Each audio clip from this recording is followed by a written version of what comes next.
તો ખાતર વેચાણમાં ગોટાળા અંગે મોટા સમાચાર સામે આવ્યા।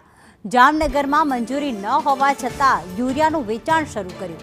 ગુજરાત ફર્ટિલાઇઝર્સ ડીઝલ એસોસિએશન પાસે મંજૂરી જ નથી। ભાવનગરના ઓનિયન ગ્રોવર્સ ફેડરેશન પાસે પણ લાયસન્સ નથી। યુરિયાનું માર્ચ અને એપ્રિલમાં વેચાણ કરતા શંકા ઉપજી હતી। તો 2024ની સરખામણીએ 40થી 65% વધુ જથ્થો વેચાયો છે। માર્ચ એપ્રિલમાં ખાતરની જરૂર ખેડૂતોને નહિવત હોય છે। 10 જિલ્લાના 37 ડીલરોને ખાતર વેચાણ અંગે નોટિસ આપવામાં આવી છે। આ ખાતરમાં ચાલતા ગોટાળા અંગે મોટા સમાચાર કે જેમની પાસે લાયસન્સ નથી, મંજૂરી નથી એવા લોકો પણ માર્ચ એપ્રિલથી આ પ્રકારે ખાતરનું વેચાણ કરી રહ્યા છે। ખાતરનો અસામાન્ય જથ્થો વેચનાર જે જિલ્લા છે તેમાં ભાવનગર, રાજકોટ, સુરેન્દ્રનગર, સાબરકાંઠા અને મોરબીનો સમાવેશ થાય છે।